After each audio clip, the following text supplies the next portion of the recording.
I was 71 years old when I realized my daughter-in-law had been planning my disappearance long before she started helping me down the stairs. Not my death exactly, something quieter. She wanted me gone in a way that wouldn't stain her hands, just my memory. By the time I found the folder in my own kitchen, with my house listed for sale and my name nowhere on the papers, I already knew this wasn't about a family disagreement. This was about erasing me while I was still alive. I'm not telling you this as some helpless old lady who didn't see it coming at all. I saw pieces of it, little things that didn't sit right, a missing envelope, a strange phone call my son cut short, the way my daughter-in-law, Amanda, would smile tightly when I asked too many questions. But you never think your own family will turn you into a problem to be solved. So let me start from the beginning, before the papers, before the arguments, before the accidental stumbles on the stairs. Back when my house was still my home, and not just real estate in someone else's future plan. I bought this house with my husband, John, in 1983. It was nothing fancy then, a modest, two-story, slightly crooked little place on a quiet street in a small town. The kind of house where the floorboards remember every step and the kitchen always smells faintly like coffee no matter how well you clean it. We raised our son, Michael, here. He learned to walk down the hallway between the bathroom and the small bedroom that later became his office in high school when he announced he needed a space to think. He kissed his first girlfriend by the lilac bush in the backyard.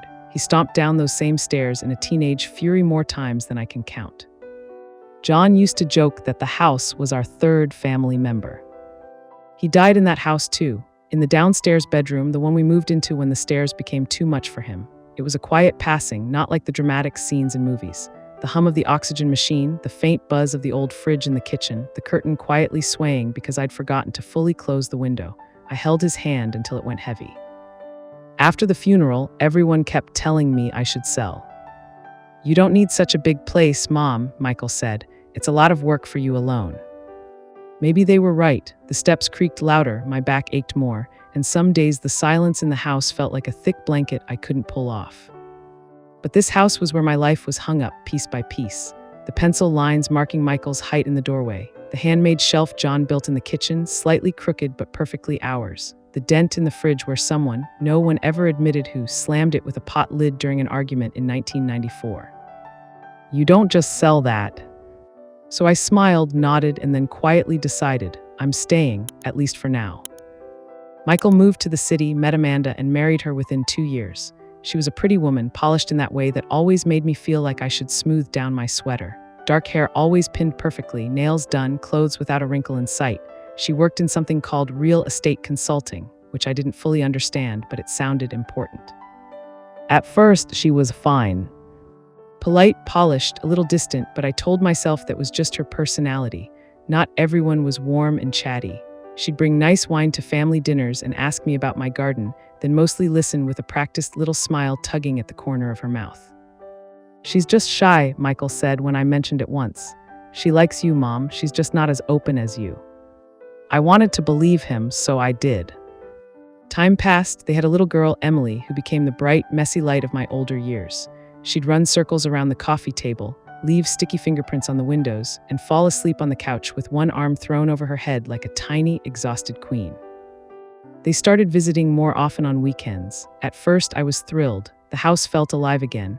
I'd bake too much, cook too much, fuss over everyone, and go to bed exhausted but happy. It took me a long time to notice that Amanda never quite relaxed here.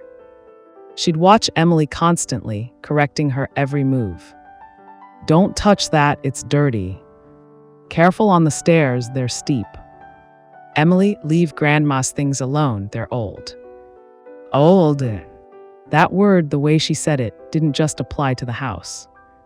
One afternoon, while Emily played with wooden blocks by the coffee table, Amanda stood in the kitchen doorway, arms folded, and watched me wash dishes. "You know," she said, swirling the last of her coffee in the cup, "if you ever want to move to something more manageable, there are some great senior communities now. Much safer, more modern." I rinsed the plate in my hands and placed it on the drying rack. "I'm managing just fine here," I said, turning off the tap. "I've been managing this house longer than you've been alive." She smiled, but it didn't reach her eyes. "Of course, I just mean you deserve comfort, that's all." At the time, I filed it away as concern, a bit pushy, but maybe she was right. Maybe I did deserve comfort. I didn't know yet that she meant comfort for herself. The first truly odd thing happened with the mail. I've always been particular about bills and papers. John used to tease me about my little command center, the corner of the kitchen counter where I kept everything: unpaid bills in one stack, important letters in another, coupons and recipes in a little tin box with a blue lid. One Thursday morning, I was going through the mail like I always did, standing by the sink, steam fogging my glasses from the kettle. Electricity bill, cable, a catalog, a letter from my doctor's office. I went to put the envelope from the bank on the important stack and hesitated. It felt thinner than usual. I opened it and frowned. It was just a generic statement. No issues, no changes, just numbers. I realized I hadn't seen any of the usual promotional mailings in a while either. No credit card offers. No, we've updated our terms nonsense. I shrugged it off. Maybe they'd stopped wasting paper. Maybe I'd thrown some away without realizing. Then 2 weeks later, I overheard a phone call. Michael and Amanda had come over on a Sunday. Emily was playing with her doll in the living room, and I was in the kitchen making tea. The doorway between the two rooms is open, and sound travels strangely in this house. Some things you don't hear at all, others slip through like whispers through keyholes. I heard Michael's voice first, low and tense. "No, you don't call this number. You call me," he said sharply. "No, my mother won't understand any of that. I told you to put my number as primary contact." I paused, still holding the tea towel. A woman's voice mumbled something on the other end, too faint for me to catch the words. "Yes, I know, we're working on it," Michael said. "Just send everything to my email. Do not mail it to her address again." My name wasn't mentioned, but I knew who her was. I stood there, staring at the kettle, heart suddenly hammering harder than it had in years. Working on what? He came into the kitchen a minute later, phone back in his pocket, face carefully relaxed. "Need any help, Mom?" he asked, smiling. "Tea smells great." I looked at him, at my son, who used to bring me daisies in fistfuls when he was 5, and I saw that nervous little flicker in his eyes, the one that appears when someone is lying, even if they're not ready to admit it to themselves. "Who was on the phone?" I asked. "Just work stuff," he said too quickly. "Nothing important." "Work that knows my mailing address?" I asked lightly. He froze for half a second. It was such a small pause, but I caught it. "A mix-up," he said finally, shrugging. "Some paperwork got sent to the wrong place." I wanted to push. I could feel the questions rising in my chest. "What paperwork? Why does your work have my address? Why didn't anyone talk to me?" But I looked at his tired face, at the faint dark circles under his eyes, and I swallowed it. He's stressed, I told myself. He has a job, a kid, a wife. Maybe he's just handling something so I don't have to. That's how it starts, you know. You tell yourself you're being paranoid. You give your loved ones the benefit of the doubt. You don't see the slope until you've already slid halfway down. The second thing was my key. I keep my house keys on a small hook by the door, have done for decades. It's a habit so ingrained that my hands can find them without my eyes even looking. One Wednesday afternoon, I reached for them on my way to the grocery store, and my hand closed on empty air. I blinked. The hook was there, the keys were not. For a moment, I questioned myself. Had I left them in my coat pocket, on the table, in the kitchen by the bread box? I did a slow circle of the house, checking all the usual spots, then the unusual ones, on the washing machine, in the bathroom, on the bookshelf, under the cushion where I sometimes sit with my knitting. Nothing. I ended up using the spare set I keep in a small vase on top of the fridge, the place no one ever looks. Old habit from when Michael was a teenager and liked to borrow my keys to sneak out late and pretend I didn't know. They turned up 3 days later, hanging neatly back on the hook. I could have told myself I'd simply misplaced them and then forgotten I'd found them again. Except I remembered the exact moment I last used them before they went missing. It had been Sunday evening when Michael and Amanda left with a sleepy Emily in her car seat. I'd locked the door behind them, hung up the keys, and gone to bed. Which meant whoever had taken them and quietly returned them had either a copy or access when I was asleep. I didn't sleep very well for a week after that. A few months passed, my life continued in its small routines. Mornings, tea, toast, some light stretching because the doctor keeps insisting I move or I'll rust. Afternoons, a walk if the weather was forgiving, or reading in my worn armchair if it was. Evenings, television knitting, sometimes a phone call with my sister, who lives 3 states away and is always too busy but never too busy to complain about being too busy. Michael and Amanda visited roughly every other weekend, sometimes more, sometimes less. Emily grew taller, chattier, more opinionated. She started school, brought home drawings, told me about a boy who smelled funny and another girl who didn't share her markers properly.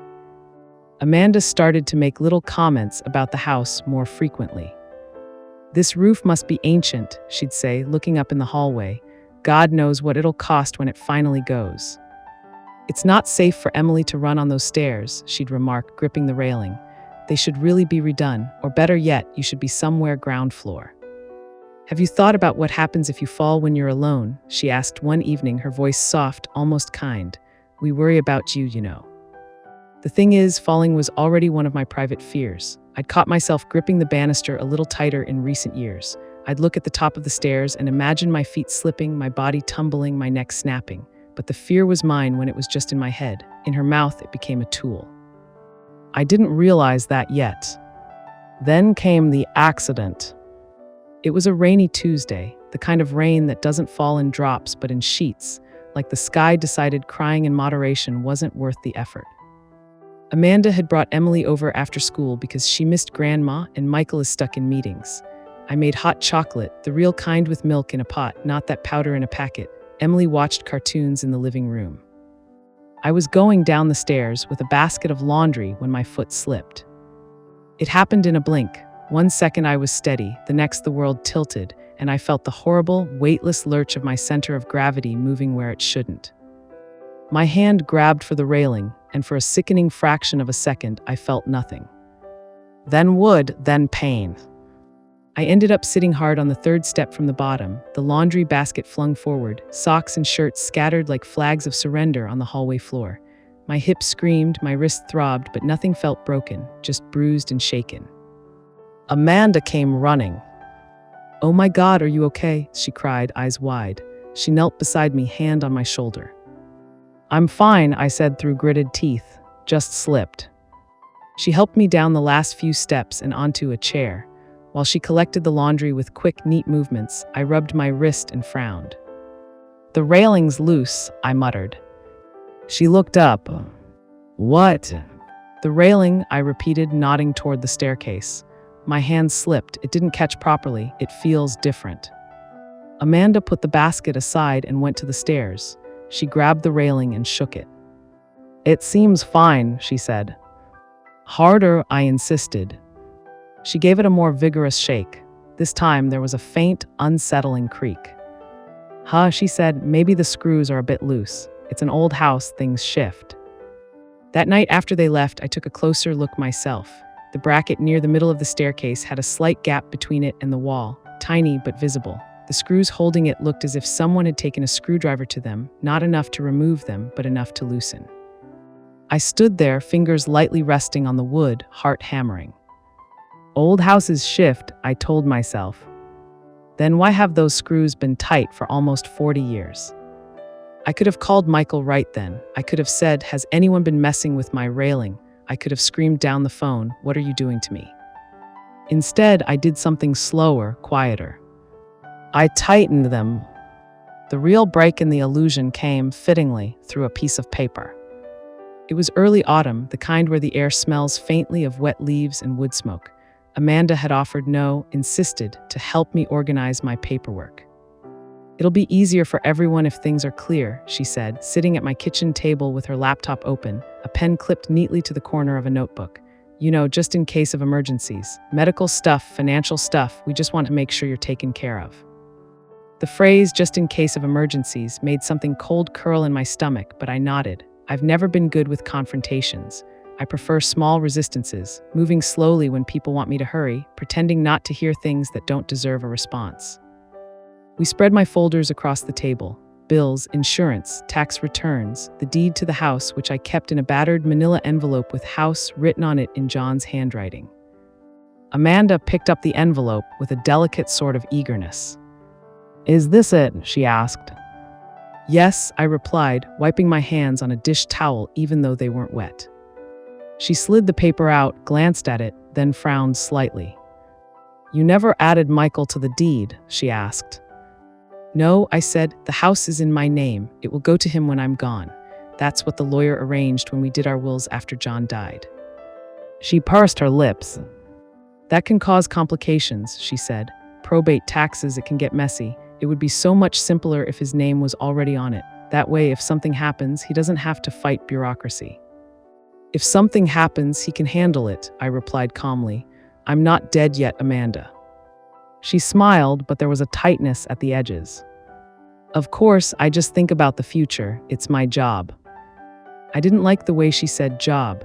I didn't like the way her eyes sat on that paper, scanning it like it was a puzzle she could solve. We finished organizing. She made neat piles. She suggested scanning everything for backup. I agreed to some things, refused others. When she left that afternoon, the table was tidy, the papers stacked, the envelope with the deed back in its place. Or so I thought. About a month later, I got a call from the bank's fraud department.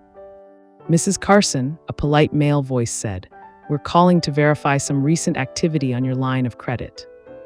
I don't have a line of credit, I said, sitting up straighter in my chair. There was a pause. It shows here that a home equity line was opened 3 months ago, secured against your property, he said. There have been some unusual transfer requests, and we just wanted to confirm. I did not open anything, I cut in. I did not sign anything. I don't even fully know what a home equity line is. Another pause, longer this time. Do you have a son named Michael? The man asked carefully. Yes, I said slowly.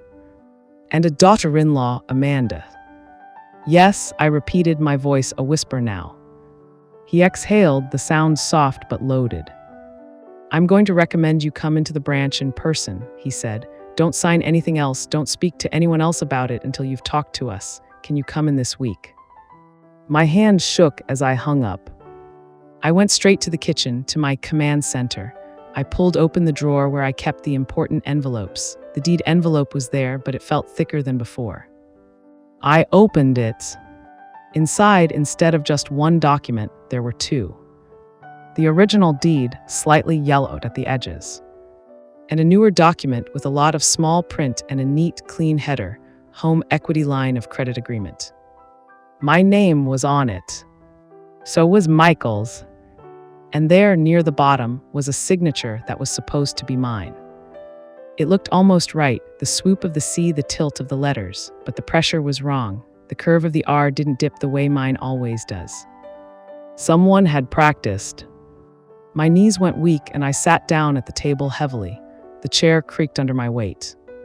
In that moment, 1,000 little past moments lined up in my head like dominoes. The missing keys. The quiet phone calls. The redirected mail. The insistence on helping with paperwork. The push to add Michael to the deed. The loosened railing. This wasn't disorganization. This wasn't worry about my safety. This was a plan.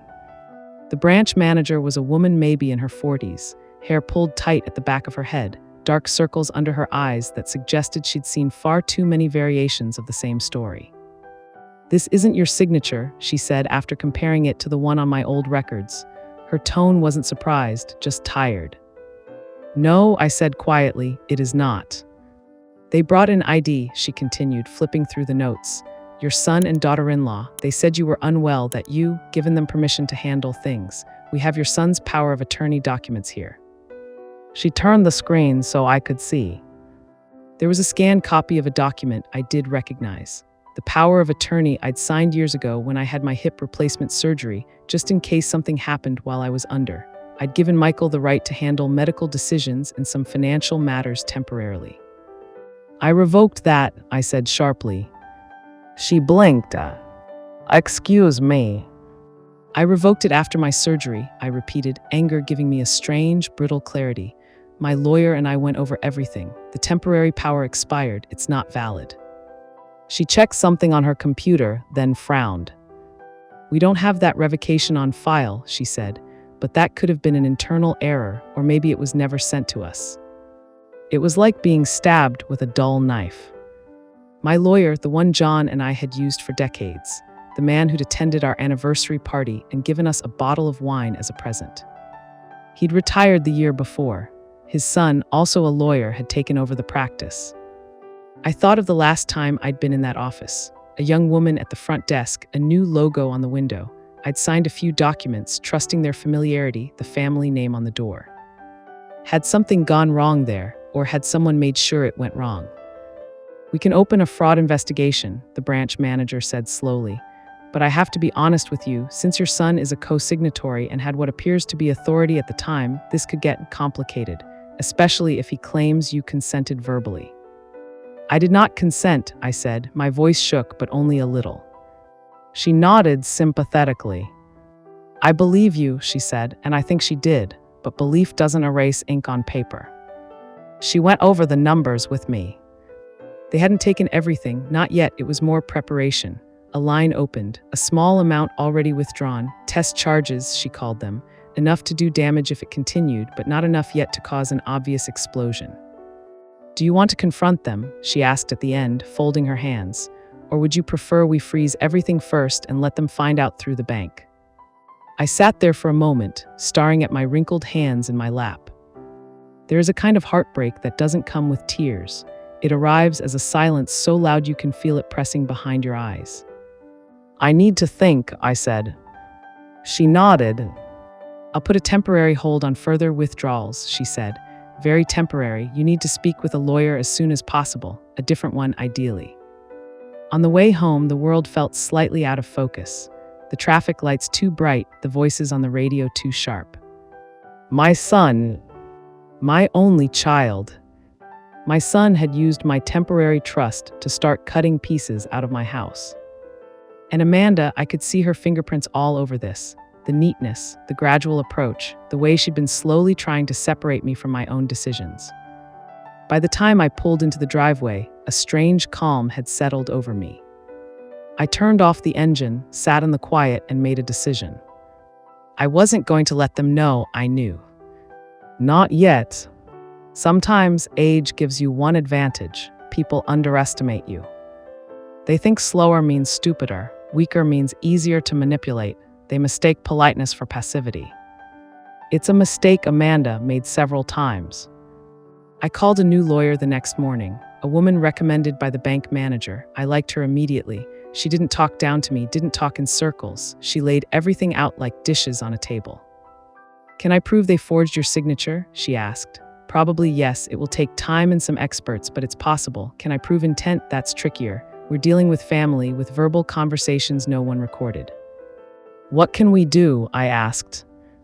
"We can revoke every authorization they have," she said.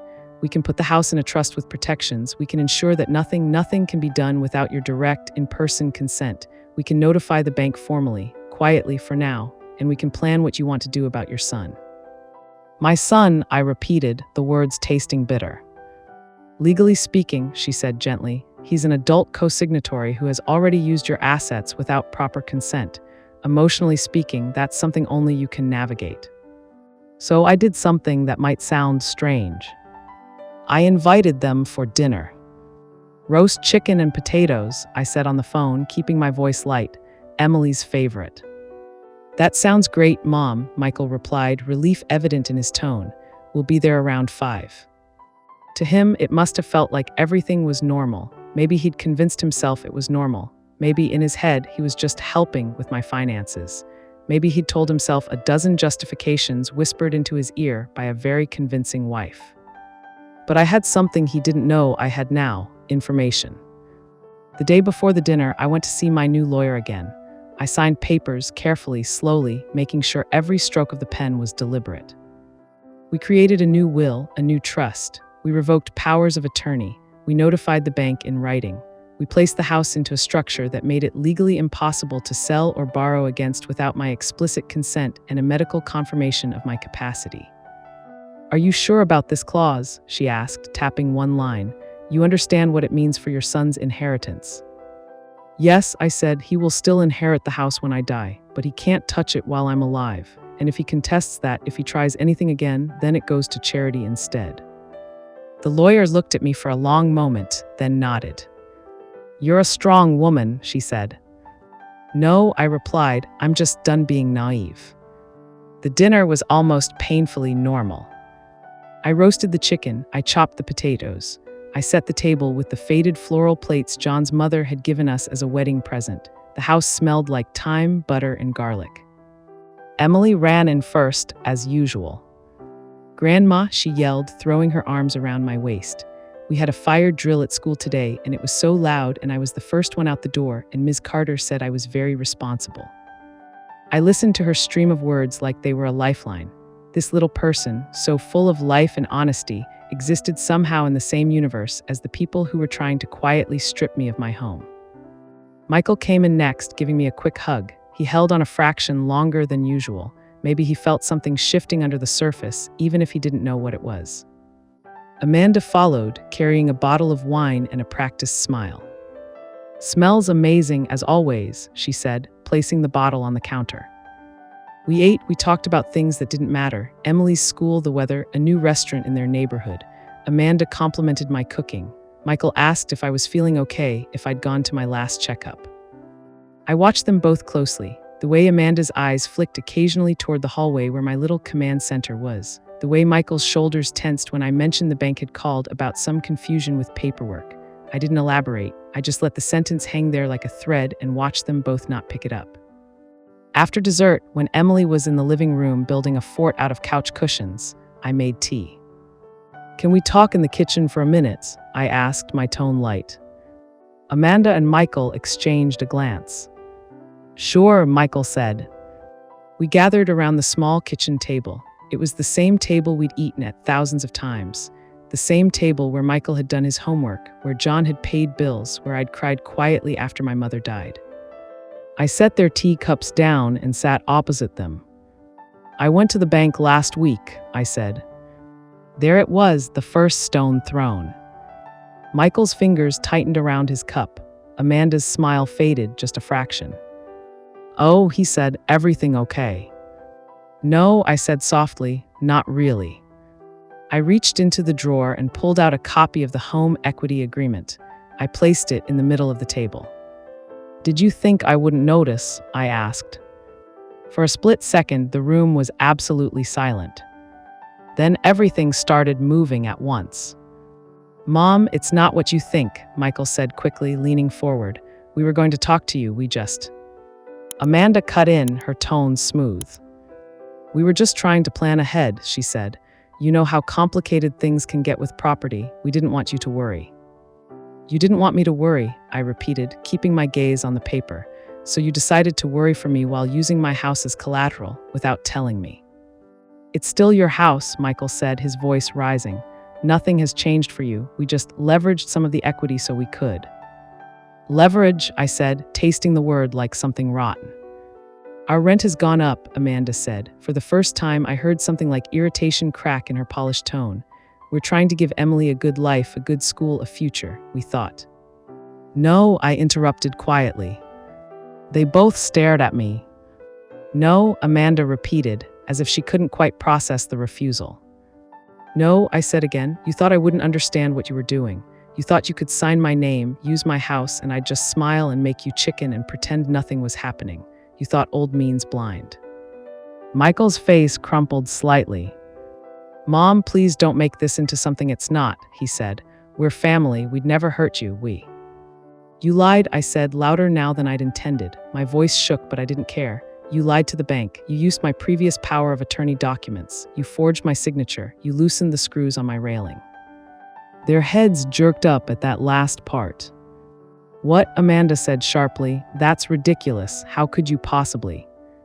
"I'm old," I said, "not stupid. I know how tight those screws were. I know how they suddenly were. I know how convenient it would have been if I'd had a serious fall and someone could say, 'See, she can't live alone anymore. We'll take over now.'" "You're paranoid," Amanda snapped, color rising in her cheeks. "No one is trying to hurt you." "You already did," I said. "You took my trust and turned it into an opportunity." Michael put his head in his hands for a moment, then looked up, eyes shiny. "Mom, we were desperate," he said. Our landlord is selling the building. We might have to move. Schools in other districts are worse. We're drowning in bills, daycare, everything. Amanda ran the numbers and said this was the smartest way. The house is just sitting there, worth a fortune. We thought you'd want to help. I do want to help, I said quietly. I have always wanted to help you. I have helped you your entire life, but this isn't help. This is theft dressed up as planning. Amanda scoffed. Big word, theft, she said. The bank approved it. Legally, it's not as black and white as you're making it sound. Oh, legally? I asked. Then you'll be very interested to know that I've spoken to a lawyer. A new one, not the firm you tried to slide things through quietly. The bank has opened an investigation. All authorizations have been revoked. The house is now in a protected trust. You can't touch it. Not now, not later, not without my direct, in-person consent and a doctor's confirmation that I understand every word. For the first time since I'd known her, Amanda's face went completely blank. No smile, no polite nod, nothing. Just a cold, assessing stare. So that's how it is, she said. That's how it is, I replied. Michael looked between us, panicked. Moms, you didn't have to go that far, he said. You're blowing up the family over some paperwork. We weren't going to do anything you didn't. You already did, I repeated. Without asking, without telling. That's the part I can't get past, Michael. Not the money, not even the house. The way you decided I was an obstacle, a resource, something to be managed. He flinched, and for a moment, I saw the boy he used to be, the one who'd come home with scraped knees and tell me through tears that he'd messed up but would fix it, promise. This is fixable, he said quietly. We can cancel the line. We can step back. You didn't have to threaten us. I didn't threaten you, I said. I protected myself. There's a difference. We sat there in thick silence. In the living room, Emily giggled at something on the television. The sound drifted into the kitchen and hovered there, fragile and bright. Do you want us to leave? Amanda asked finally. I looked at her, really looked at her. The sharp cheekbones, the perfect hair, the eyes that never quite softened even when she smiled. I want you to understand something, I said. This house is not just a stack of bricks you can leverage. It's my life. It's the last place I had with your father, Michael. It's the place where your daughter learned to say grandma. When you treat it like a number on a sheet, you're telling me that my life is just collateral. Tears spilled over on Michael's cheeks. I'm sorry, he whispered. I believed him in that moment. I truly did. I believed he hadn't started this out of malice. He started it out of fear, desperation, and an unfortunate willingness to let someone else steer. Amanda stayed silent. I'm not going to the police, I said. Not now, not unless you push me to. The bank will handle the financial part. But emotionally, trust doesn't grow back on its own. You have to plant it again, slowly. What does that mean? He asked. It means, I said, voice steady, that for now I don't want either of you involved in my finances. At all, no papers, no helping, no advice about my house. You want a relationship with me, it will be about visits, conversations, dinners, not money. If you can't handle that, then you stay away.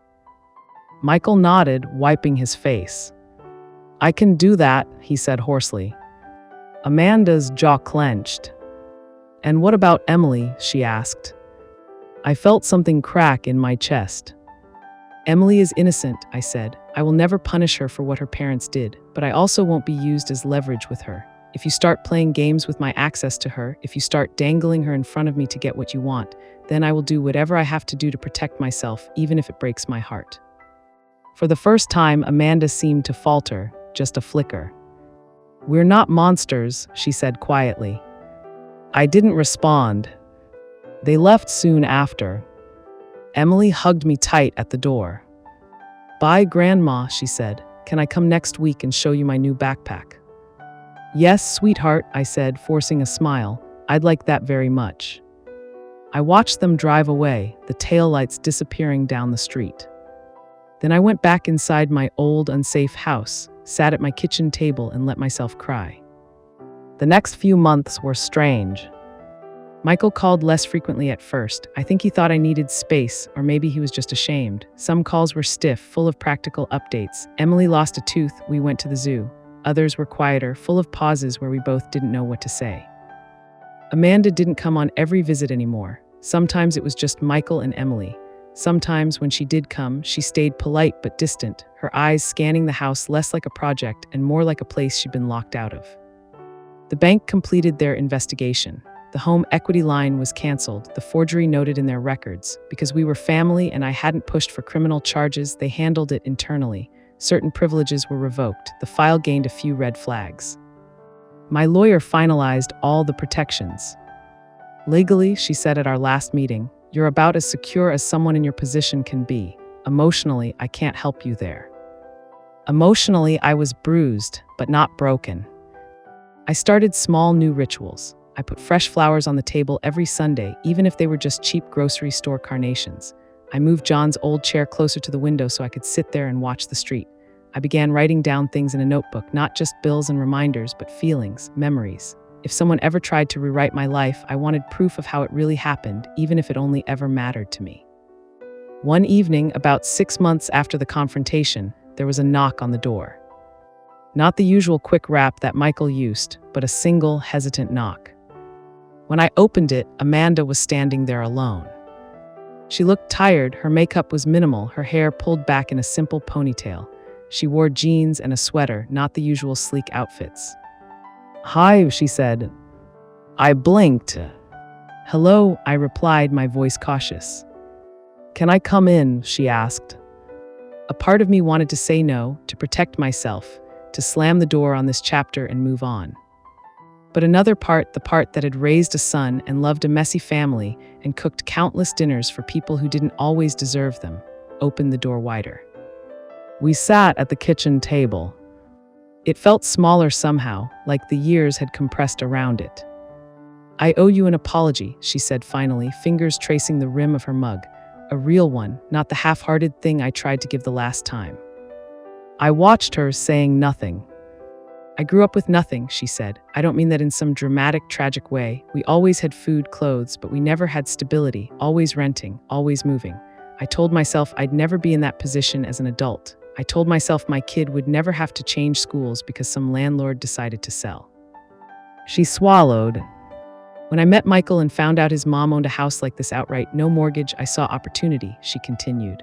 "Not in a let's rob her way. At least that's what I told myself. I saw a resource, something that could be leveraged to make all of us more secure. You included. I convinced myself that what I was doing was smart, practical, that you were being stubborn and old-fashioned, that I knew better." She looked up at me, eyes shiny. "I crossed a line," she said. "A lot of lines. I pushed him. I told him it was normal, that everyone does it, that aging parents need guidance, that you'd thank us later. I told him you were slipping, that you were forgetful, that if we didn't act now, we'd regret it. I created this story, and he believed me because he wanted to." Her voice broke. "I'm not telling you this to make you feel sorry for me," she added quickly. "I just wanted you to know that if there's a villain in this, it's me, not him. He's guilty of weakness, of not standing up to me, but the plan, the pushing, that was mine." I sat there listening to the hum of the refrigerator, the distant sound of a car passing outside, the soft wheeze of my own breath. "Do you regret it because it failed?" I asked quietly, "or because it was wrong?"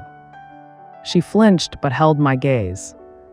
"Both," she said honestly. "At first, because it failed, I was furious with you. I thought you were selfish. How pathetic is that? But then I watched Michael, how it ate at him, how he stopped sleeping properly, how he keeps saying I broke my mom's trust under his breath like a prayer. I realized what we did wasn't just financial. We cracked something sacred, and that was wrong, even if it had worked."